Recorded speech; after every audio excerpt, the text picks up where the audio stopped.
おはようございます。めぐり神太一です。今日は獺祭の蔵に行ってきます。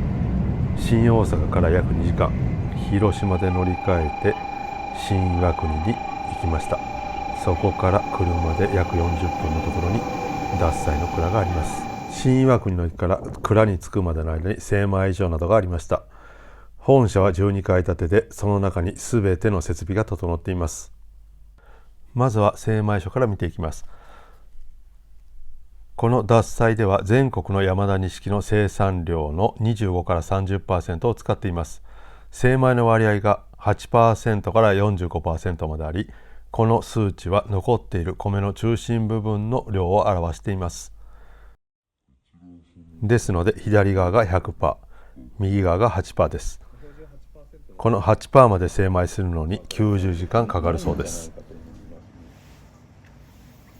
もちろんですけども、精米した時に出た削りかすは4つのタイプに分けて、全て他社の製品になっているそうです。こちらが全国から集められた最高品質の山田錦になります。この精米機は24時間休まず稼働していて、全部で54機あるそうです。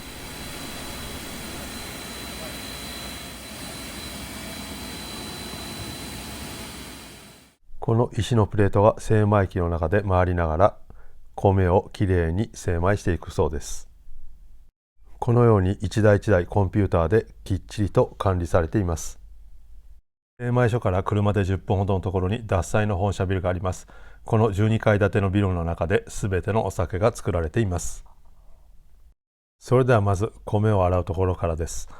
各産地ごとに米の水分量を測定して数秒単位で吸水時間を調節しています。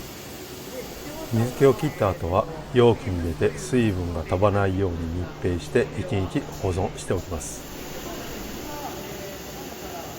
続いての作業は炊飯になります。前日用意しておいた米に火を入れていきます。今見えている縦式の釜ですけども、少ない量の時に使います。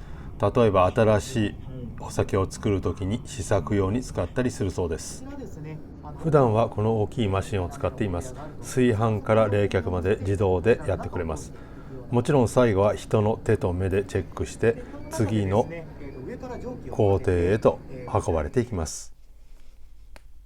麹米で使うお米がですね、どうしてもやはり品温が高くないと麹菌が育たないっていうのもありますので、そこを早く、麹を作る部屋に持っていけるために、人でやってるっていうのもあるんですけど。続いて麹を作る部屋です。いるんですが、このような形で運んでおります。大体袋10キロぐらい、にくるみまして、でこの床台と言われる台にですね、置いていっております。大体1日、こちら6階1フロアなんですけど、もう一つ4階がですね、同じような部屋になっておりまして、この2フロアで麹作りをして、麹米作りをしております。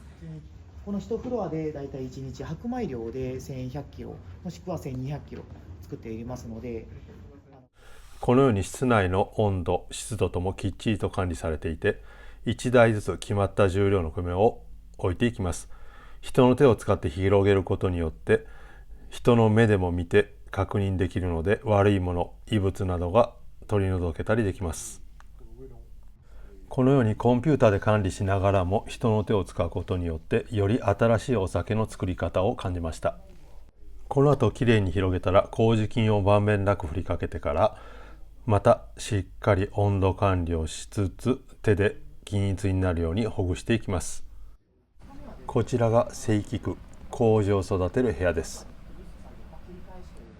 あとは、酵素を出させる温度帯、大体41度から43度ぐらいの、出させる温度帯なんですが、そこを、キープしながらここで管理をしていくというものになります。米が発熱し始めるので温度管理をきっちりしていきます。今日の出来が良かったのか悪かったのかっていう。次はもろみです。もろみとは基本的に発酵食品を作る過程でできる半固体状の発酵物を指します。今回で言えば酒もろみのことを指します。もろみは日本酒を作る上で非常に重要な役割を持っています。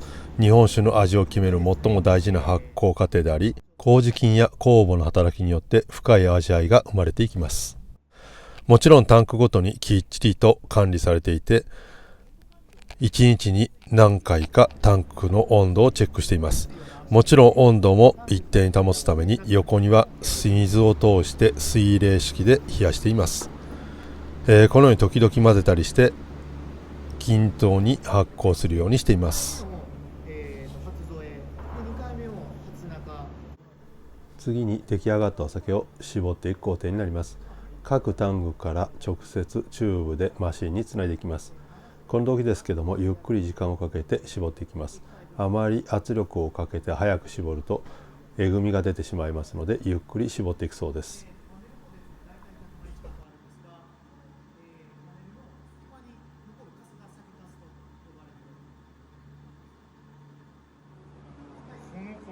こいつか。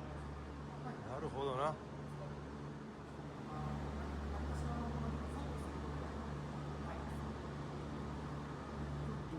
こちらが絞り終わった酒粕になります。続いてこちらも絞る機械になります。これは遠心分離機を使って絞る装置だそうです。遠心分離機を使って絞ると雑味のない華やかでフルーティーな香りを持つお酒を作ることができるそうです。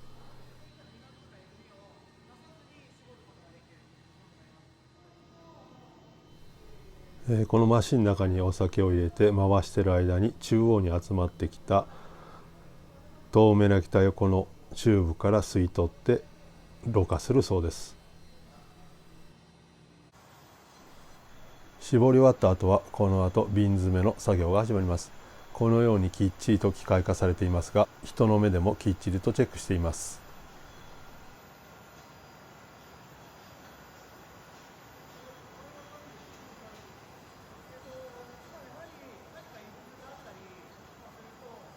またこのように機械で一度チェックした後、また人の目でもう一度チェックしていきます。このままその流れで煮沸殺菌していきます。その後自動的に冷却され、また機械でチェックして最後にもう一度人の目でチェックしていきます。こちらが早田式という煮沸殺菌用のマシンになります。この早田式を使って殺菌されたものはラベルにも早田式と書いてあります。この早田式を使う利点は殺菌温度が低いので生酒に近い状態のお酒を作ることができるということだそうです。こちらが最後通していただいたのが分析室になります。タンクごとにきっちりとデータが取られていて管理されています。